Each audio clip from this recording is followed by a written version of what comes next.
Hi, my name is Jarad Greene, and I'm a cartoonist. And today I'm here to talk to you a little bit about what I do for a living and show you how I work, how I got to where I am, and all that good stuff. So, making comics for a living is a really cool job, and sometimes those comics come out online, sometimes they get printed in the newspaper, like here on the cover of 7 Days. Sometimes they also come out as books, like my very first graphic novel, Scullion, A Dishwasher's Guide to Mistaken Identity.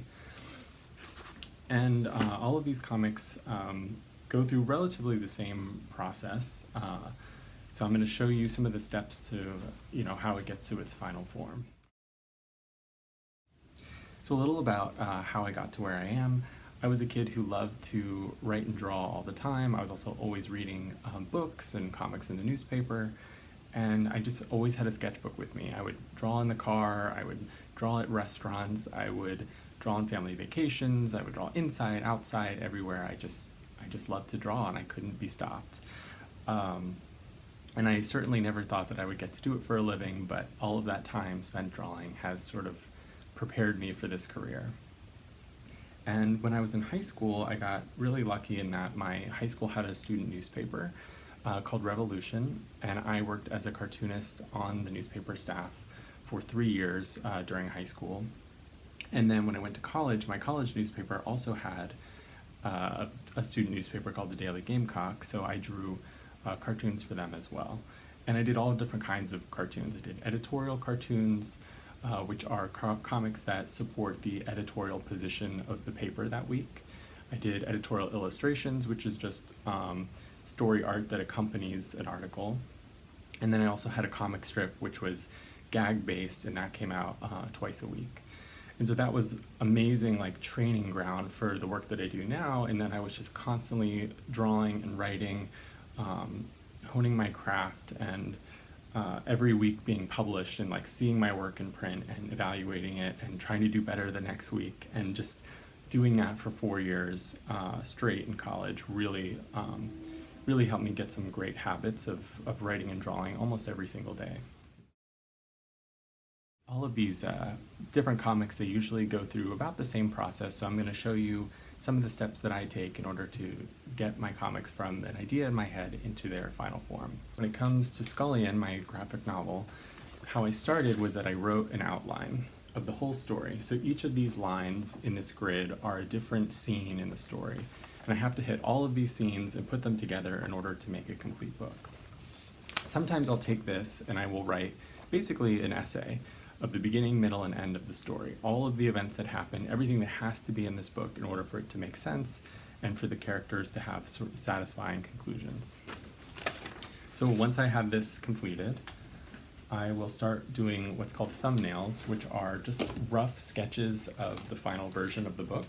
So this is where I also write the dialogue. Some cartoonists, this in this huge binder, you can see that I collected all of my thumbnails to kind of keep them organized. But some cartoonists like to write scripts out, but I'm somebody who just likes to draw and write the dialogue at the same time. So you can see these are my like rough pencil versions of this whole book. And you can flip through this entire thing and see the whole book. Now I don't do this all in one sitting. It takes me a while to get all of these collected. So I just do a little bit every day until it's all done. And from there, I would pencil the pages on my iPad.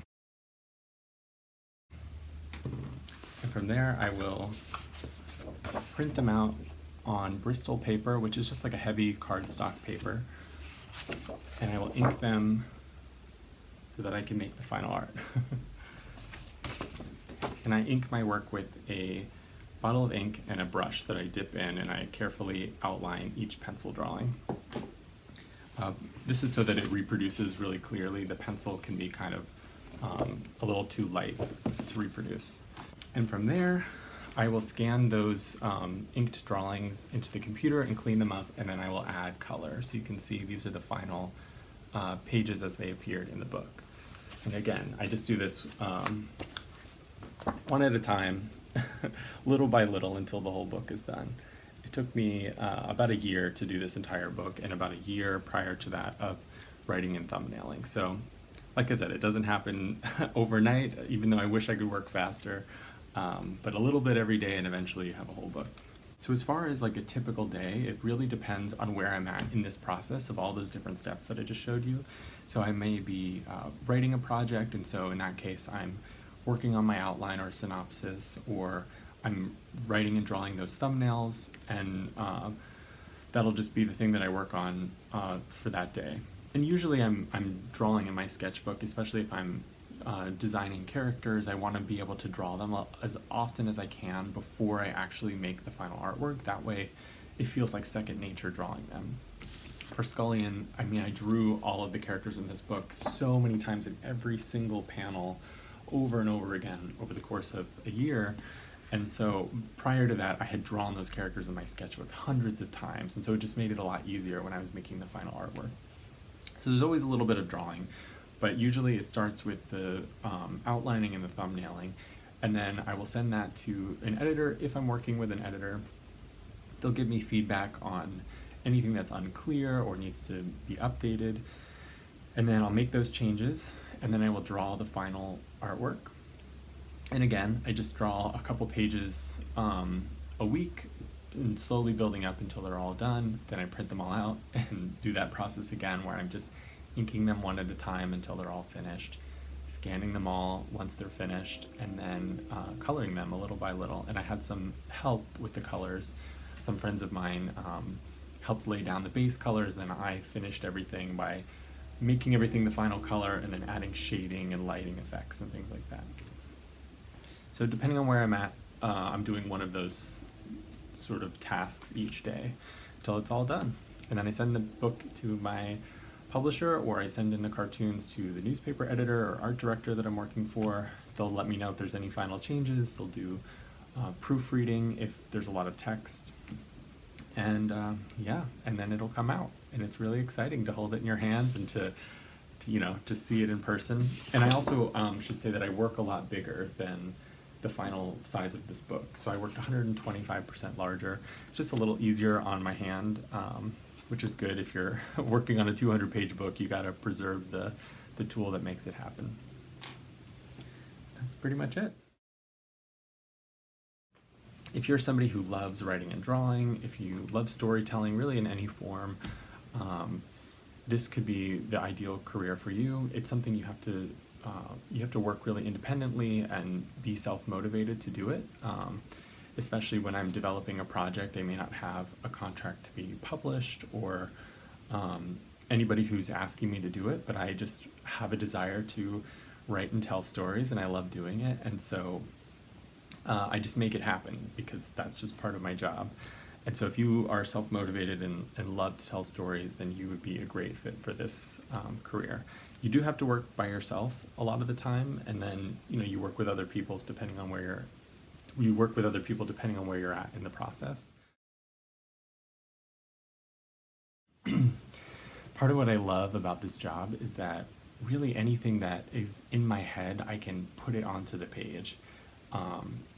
Any idea for an illustration or an important topic that I feel compelled to write or draw about, I finally have the skills now over many years to take something out of my head and put it down onto paper, which is just a really exciting thing to do, and to be able to tell a story, any kind of story that I want. It could be a contemporary story set in our real world, or it could be a fantasy adventure or sci-fi, and a western, a globe-trotting sort of thing, and really anything is on the table, and that's such an exciting thing to be able to do. And yeah, I just love it. I never sort of know where my interests are going to lead me, and getting to do this for a living is just a really fun thing to do. I'm going to show you how to draw one of the characters from my book. I'm going to go through the penciling and the inking process and talk a little bit about how I think about designing characters. When you work on a graphic novel, there are a lot of characters to design, in addition to all the environments, backgrounds, costumes, props. All of that has to be designed, and if you're writing and drawing your own project, you're the one that has to do it. So I'll talk a little bit about how I work and how I think about character design while showing you how I draw. I'm going to draw the character Grubble, who is one of the troublemaking trolls of my story. So every character just basically breaks down into basic shapes. And in the case of Grubble, he has kind of a rounded square face. When it comes to designing characters, it's really important that they are all distinct from one another so that it doesn't get confusing in your story, and whenever you see those distinct shapes, you know exactly who you're looking at. So if you think of like Mickey Mouse or Donald Duck, those cartoons are really well known, but they have very distinct shapes, so we recognize them instantly. So that's what I try to go for. Instant recognizability. It's kind of this funky chin and this squared off jaw. So giving them distinct shapes, sometimes you think about whether the character looks similar to other characters or different, and you can use those things for different effects. My book SCULLION deals with mistaken identity, so I have two characters that actually look kind of similar to one another, and that serves the story. Grubble has these big round eyes. So Grubble's kind of like short and squat, has a lot of squarish shapes. One of the other characters, May, is super round. And then there's characters that are taller, shorter, this whole mix of different characters together make for a really interesting and diverse world. So I try to go for that. Actually, I might change his expression a little bit since he's usually scheming around. I'm gonna give him kind of a raised eyebrow.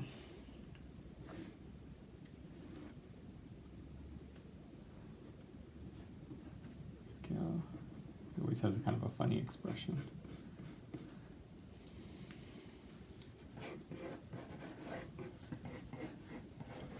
So I keep things pretty loose. I do draw on the computer sometimes, but I love just working on paper. This is just a plain color pencil that's erasable. Nothing too fancy. I actually love working in colored pencil because if they are a little bit harder to erase, but I think that forces you to try out different ideas and see where it takes you if you don't have the option of erasing every 5 seconds, or the power of the undo button on the computer can be a little overwhelming. So I don't want to spend too long on this so this video doesn't take forever, but he wears a backwards baseball cap, and I'll just draw the collar of his shirt and his neck. Here we go. Like I said, I've drawn him a million times, so I'm very fast at drawing him. It may take you a bit longer when you're first drawing a character, and certainly I drew lots of variations of him before I actually settled on this design. Didn't happen all at once. So there we go. I have a basic sketch of him down. I can see all of my main lines. This central line is kind of a guideline so that I know where to place his eyes and his nose and his mouth so that it doesn't look sort of out of whack. And then I can place all the other features pretty easily. And again, lots of big shapes, so squarish head, round eyes, kind of a rounded nose, rounded ears, these big bulbous things for his hair, keeping it pretty simple. Over here I have my brush that I'm going to ink with, and I have a glass of water to dip the brush in because you want the bristles to move pretty easily, and then my jar of ink. And I'm just going to dip my brush in about halfway, just don't need too much ink. Then I have this scrap paper over here where I can do what's called tipping the brush. So this gives it a nice point and gets off any of the excess ink. And I usually start somewhere on the face. That way if I mess up, I haven't inked the entire thing. I've only inked the face, which I think is the most important part. So part of why I love working with a brush is that I can get thin and thick lines without having to switch tools. And each time I dip the brush in the ink stays on the brush for a decent amount of time, so I'm not constantly stopping. Like that. When it comes to circles, it's always easier to do them in 2 strokes. If it's not thick enough, I can just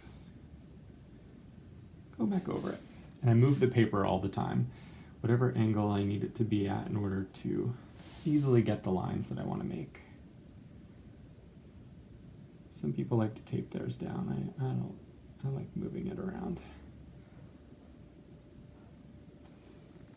Now I'm working pretty large, so I'm running out of ink a little faster than I normally would when I'm inking a bunch of tiny panels. Part of why I like to work bigger, like I mentioned, is because if it was all really small, I'd be really cramped and trying to squeeze my hand to ink really tiny panels. And over time, that gets very uncomfortable.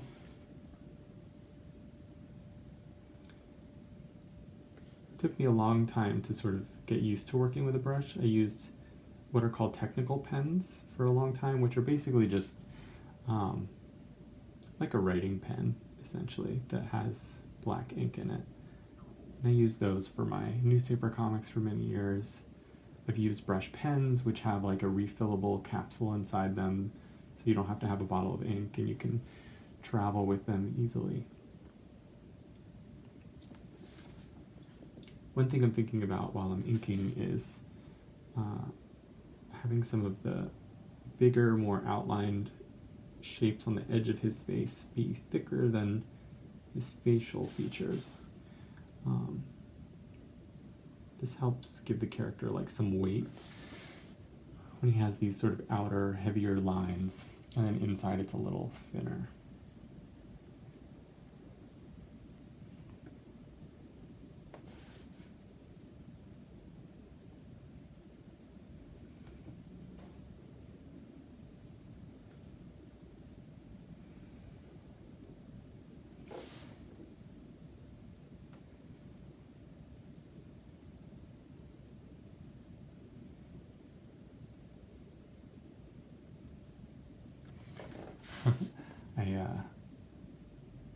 I tend to get really quiet sometimes when I'm inking because I just get in the zone and I tune everything else out, and it doesn't matter if I'm listening to music or a podcast. I just, at a certain point, I just forget that I'm even listening to anything.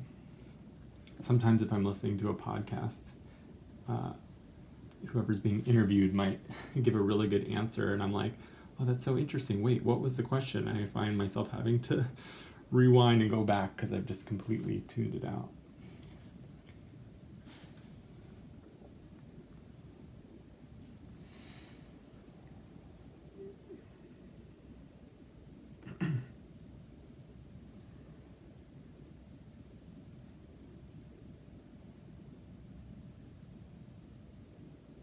Luckily, this ink that I'm using dries pretty quickly.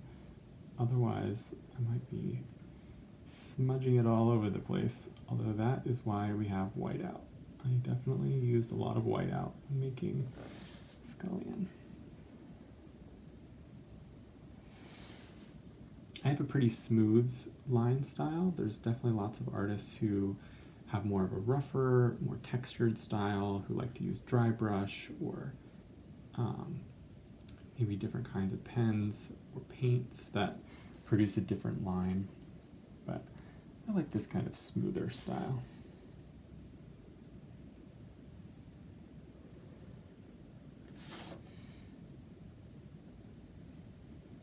Ooh, I think it was smeared.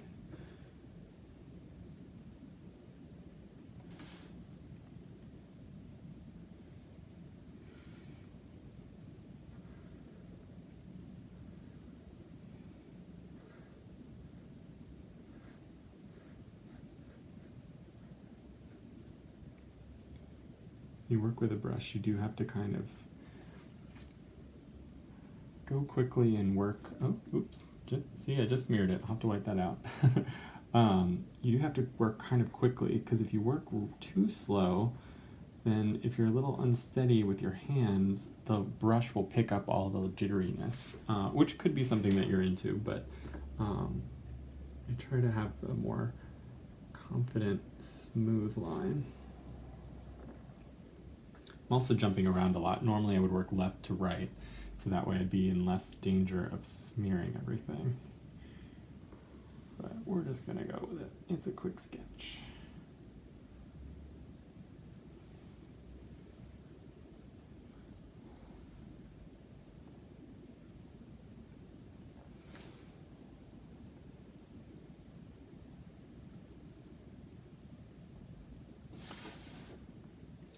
I love to put this shadow under a character's face, a shadow on their neck. Kind of makes it feel really solid and helps their head sort of pop a bit. Depending on the scene, I might add a lot of shadow if it's a really dark area, or if it's at night. Just depends on what I'm going for. And some of the shadow in his underside of his hat. There we go. There you have it. All I have to do is find a pen.